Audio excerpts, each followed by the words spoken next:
സമുദ്രാതിർത്തിയിൽ അപകടത്തിൽപ്പെട്ട കപ്പലുകളുടെ രക്ഷാപ്രവർത്തനം പുരോഗമിക്കുന്നു. വാൻഹായ് 503 നിന്നുള്ള കണ്ടെയ്നറുകൾ തൃശൂർ, എറണാകുളം ജില്ലയിലെ തീരങ്ങളിൽ അടിയാൻ സാധ്യത. രക്ഷാപ്രവർത്തനങ്ങൾ അവലോകനം ചെയ്യാൻ ഇന്ന് വിവിധ ടീമുകളുടെ സംയുക്ത യോഗവും നടക്കും. കേരള സമുദ്രാതിർത്തിയിൽ ചരക്ക് കപ്പലിന് തീപിടിച്ചുണ്ടായ അപകടത്തിൽ രക്ഷാപ്രവർത്തനം പുരോഗമിക്കുന്നു. നാവികസേനയും കോസ്റ്റ് ഗാർഡും സംയുക്തമായി രക്ഷാപ്രവർത്തനത്തിൽ ഉണ്ട്. വാൻഹായ് 503 നിന്നുള്ള കണ്ടെയ്നറുകൾ കേരള തീരത്ത് അടിയുവാനുള്ള സാധ്യതകളും ഏറെയാണ്. കണ്ടെയ്നറുകൾ വീണ്ടെടുക്കാനുള്ള ശ്രമം നടക്കുന്നതായും കമ്പനി സാൽവേജ് കപ്പലിന് അടുത്തേക്ക് എത്തുമെന്നും കടലിൽ വെച്ച് തന്നെ കണ്ടെയ്നറുകൾ കണ്ടെത്താൻ കഴിഞ്ഞേക്കുമെന്നും Azhikode port officer captain Arunkumar PK പറഞ്ഞു. നമ്മൾ പറഞ്ഞു കഴിഞ്ഞു.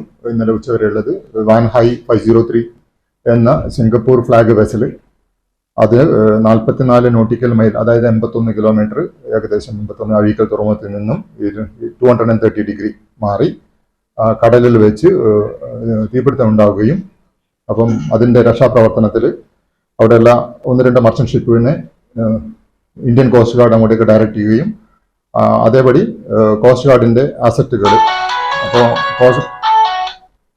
കോസ്റ്റ് ഗാർഡിന്റെ എയർക്രാഫ്റ്റുകളും അതേപോലെ തന്നെ ഷിപ്പുകളും അങ്ങോട്ടേക്ക് ഡയറക്റ്റ് ചെയ്യാനുണ്ടായി. അപ്പം കൂടുതൽ വിവരങ്ങൾ ലഭ്യമായിട്ടുണ്ട്. അത് പ്രകാരം നമുക്ക് മനസ്സിലാക്കാൻ കഴിഞ്ഞത് മൊത്തം 22 ക്രൂവിൽ 18 പേരെ നമുക്ക് രക്ഷപ്പെടുത്താൻ പറ്റിയെന്നാണ് കോസ്റ്റ് ഗാർഡും നേവിയും അറിയിച്ചിട്ടുള്ളത്. ഇന്നലെ രാത്രി 10:50 ന്യൂ മാംഗ്ലൂർ തുറമുഖത്ത് ഇന്ത്യൻ നേവിയുടെ ഡിസ്ട്രോയർ കപ്പലായിട്ടുള്ള INS സൂറത്തിൽ ഈ രക്ഷപ്പെടുത്തിയ ആളുകളെ മംഗലാപുരത്ത് ന്യൂ മാംഗ്ലൂർ പോർട്ടിൽ എത്തിച്ചിട്ടുണ്ട്. അതാണ് രാത്രി കിട്ടിയ അപ്ഡേറ്റ്. അതേപോലെ തന്നെ കോസ്റ്റ് ഗാർഡിൽ നിന്നുള്ള ടോപ്പ് ഓഫീസേഴ്സുമായിട്ട് നേരിട്ട് സംസാരിച്ചതിന്റെ അടിസ്ഥാനത്തിൽ തീ കണ്ടിന്യൂ ആണ്. അവിടെ കപ്പലിലെ തീ അണക്കാൻ പറ്റിയിട്ടില്ല.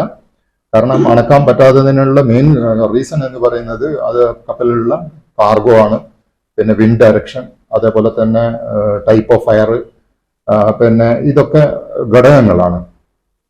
അപ്പോൾ ഇന്ന് രാവിലെ 6:30 കൊച്ചിയിൽ നിന്നും കമ്പനിയുടെ സാൽവേജ് ടീം പ്രത്യേക ടഗില് കപ്പലിന്റെ പുറപ്പെടുമെന്നുള്ള അറിയിപ്പ് എനിക്ക് ഇന്നലെ മോർണിംഗിൽ കിട്ടിയിട്ടുണ്ട്. ഇന്നലെ നൈറ്റിൽ കിട്ടിയിട്ടുണ്ട്.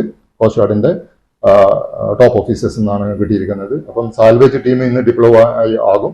അതേപോലെ തന്നെ ഈ സാൽവേജ് ടീം ചില അവസരത്തിൽ ആ ഷിപ്പിന്റെ ഡയറക്ഷൻ അത് പുഷ് ചെയ്തിട്ട് കാറ്റിന്റെ ഗതിക്ക് അനുയോജ്യമായ രീതിയിൽ അതിനെ വെക്കാനോ, അതല്ലെങ്കിൽ ടോ ചെയ്തിട്ട് സേഫ് ആയിട്ടുള്ള ഭാഗത്തേക്ക് ടോ ചെയ്ത് കൊണ്ടുപോകാനോ, അതല്ലെങ്കിൽ കപ്പലിൽ നിന്നും കടലിൽ വീഴുന്നു എന്ന് പറയപ്പെടുന്ന 25ഓളം കണ്ടെയ്നറുകളുണ്ട്. ആ കണ്ടെയ്നറുകളെ കടലിൽ തന്നെ റിക്കവർ ചെയ്യാനും അവർ ശ്രമിക്കും.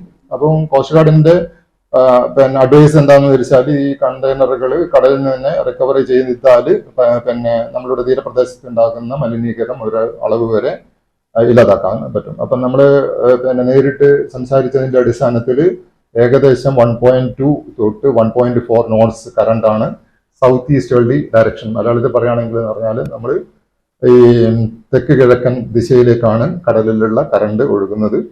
അപ്പം ഇങ്ങനെ ഒഴുകി നടക്കുന്ന കണ്ടെയ്നറുകൾ കടലിൽ നിന്ന് നമുക്കത് ടോ ചെയ്തിട്ടോ മറ്റോ എടുത്ത് സുരക്ഷിതമായ ഭാഗങ്ങളിലേക്ക് മാറ്റിയാൽ നമുക്ക് കോസ്റ്റൽ പൊല്യൂഷൻ തടയാൻ പറ്റും. അതല്ലെങ്കിൽ ഇത് തെക്കൻ ജില്ല, പ്രത്യേകിച്ച് മധ്യ കേരളം തെക്കൻ ജില്ല, അതായത് പറയുകയാണെങ്കിൽ നമുക്ക് തൃശ്ശൂർ, എറണാകുളം ജില്ലയുടെ തീരപ്രദേശങ്ങളിലേക്ക് ഈ കണ്ടെയ്നറുകൾ എത്തിച്ചേരാനുള്ള സാധ്യത തള്ളിക്കളയാൻ പറ്റില്ല.